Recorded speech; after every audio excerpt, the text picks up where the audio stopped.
भारत कभी तेल संकट का सामना किए बिना दुनिया की उथल पुथल भरी भू राजनीतिक परिस्थितियों से सुरक्षित रह सकता है? शायद हाँ, अगर रणनीतिक तेल भंडारण योजना समय पर पूरी हो गई।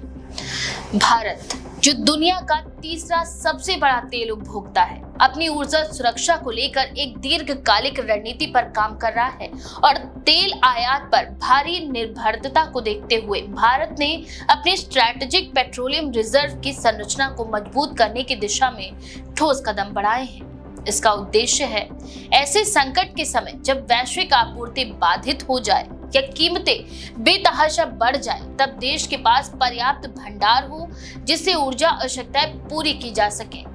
वर्तमान में भारत के पास 3 बड़े भूमिगत भंडारण केंद्र हैं। विशाखापट्टनम, जो कि आंध्र प्रदेश में है, मंगलुरु कर्नाटक और पादूर कर्नाटक।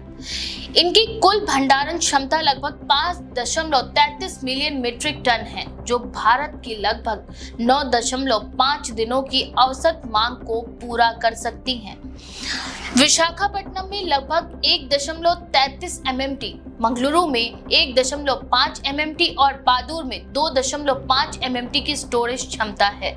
इन स्थानों पर कच्चा तेल विशेष रूप से गुफाओं जैसे भूमिगत रॉक केव्स में संग्रहित किया जाता है, जो प्राकृतिक रूप से ठंडा रहते हैं और रिसाव की संभावना भी नगण्य होती है।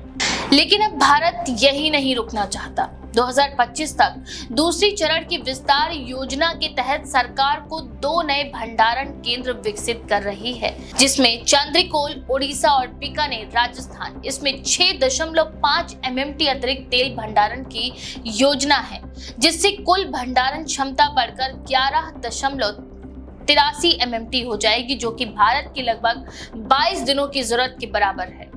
सरकार की रणनीति केवल तेल स्टोर करना नहीं, बल्कि इसे वैश्विक व्यापारिक प्रणाली से जोड़कर व्यवसायिक दृष्टिकोण अपनाना भी है। भारत अब अपने भंडार का एक हिस्सा निजी और विदेशी कंपनियों को किराए पर भी दे रहा है, जिससे ये परियोजना आत्मनिर्भर और लाभदायक बन सके। सऊदी अरामको और अबू धाबी की ADNOC जैसी कंपनियां पहले ही इन गुफाओं में तेल स्टोर कर रही हैं। ये पूरी परियोजना Indian strategic petroleum reserve limited द्वारा संचालित की जा रही है, जो कि पेट्रोलियम और प्राकृतिक गैस मंत्रालय के अधीन एक विशेष प्रायोजन वाहन है।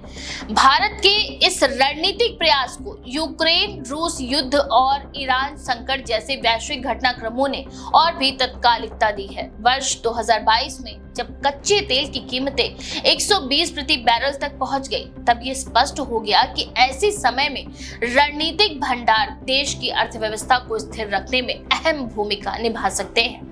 फिलहाल भारत न केवल अपनी जरूरतें पूरी करने की सोच रहा है, बल्कि इस क्षेत्रीय ऊर्जा केंद्र यानी कि रीजनल एनर्जी हब के रूप में भी विकसित करना चाहता है। भविष्य में इन भंडारण केंद्रों से सार्क देशों या इंडो पैसिफिक पार्टनर्स को भी आपातकालीन सहायता दी जा सकती है।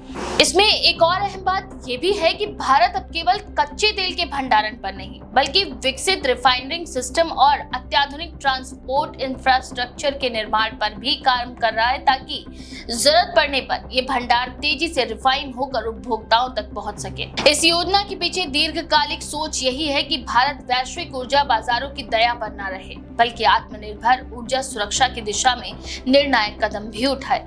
ये पूरी कवायद दर्शाती है कि भारत ने वैश्विक अनिश्चितताओं से सीख ली है और अब वह केवल एक उपभोक्ता राष्ट्र नहीं, बल्कि रणनीतिक दृष्टि से सजग और तैयार ऊर्जा ताकत बनने की ओर अग्रसर है।